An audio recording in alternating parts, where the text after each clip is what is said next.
Georgia Republicans are ticked that the governor and the Secretary of State mishandled the elections and essentially handed the presidency and the Senate majority over to the Democrats in a state that is solidly a Trump Republican state and should have been an easy win for Republicans last fall. And now that the state Republican Party is ticked at their governor and Secretary of State, will they turn to a man who just left the Democrat Party to become a Republican, to be their governor? It's an amazing story. You can't write fiction like this. Will former Democrat Vernon Jones save the Georgia Republican Party? Let's ask him. Representative Vernon Jones, so good to see you. To see you too. Thank you so much for having me on your show. As always, I love coming on America's Voice. Always a pleasure. Representative, that had to be embarrassing for the governor of Georgia to be booed in his own state. You know, Dr. Gina, that's a pattern, though. Look at what has happened to him and no other governor. He has been censored by a number of the county Republican Party members. Even at the congressional delegation meetings, there were several, maybe 6 or 7, that also censored him. And there was a move to censor him here, but the establishment did everything they could to keep him from being embarrassed. And at the same time, they sacrificed the Secretary of State, when in fact, the governor, the Attorney General, and the Secretary of State all had their hands on allowing Stacey's law to supersede state law that created the fraudulent issues around absentee balloting as it relates to signature verification, as well as these so-called drop-off boxes. None of that was in our Constitution at the time it was used in the 2020 and the 2021 elections. And so, yeah, it was an embarrassment for him. As a matter of fact, as quick as he came in, he left that quick as well. But it showed that he was out of touch with people. They wanted election integrity. He didn't stand up for election integrity. He didn't stand up for President Trump. He created a scenario where we lost 2 U.S. senators and the president's election, which cost us the country. So goes Georgia, so goes America.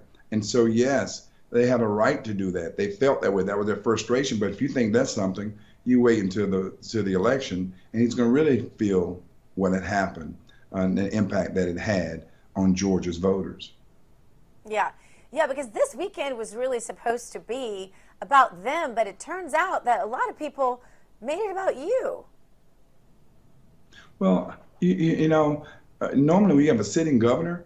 The state convention is the governor's convention. But in this particular case, it was made about me, but the people who did this were Georgians. They were those who came together like no other time. Let me tell you, this was the largest GOP convention that anyone can recall. And not only was the largest, but this is the first time you had this many first-time people there. I mean, about 2/3 of the people there were first-time people who never been to a GOP convention. They've done their civic duty. They've gone and vote, cycle in and cycle out. But to get involved, let me tell you, Dr. Gina, just like you and me and everyone else, they have gotten tired and mad at their TV, and they want to get involved, and they want to make a difference. And it's been a grassroots effort. When things start from the bottom, it blows the top off. And let me tell you, Georgians, the grassroots, they're about to blow the top off the establishment and the leadership who failed them with election integrity. I mean, they literally, while they were on the sidelines, many of them and myself were on the front lines, not only fighting for election integrity, but fighting for President Trump. He deserves to have had a second re-election, or should have been re-elected. And our governing leadership, the Republican leadership, didn't do anything. They cut and ran on this president, and they cut and ran on election integrity. And people are mad about it, and they're not going to forget him. No, they're not. We have a hard break coming up, so I need you to be quick on this. But I want you to tell us 2 quick things.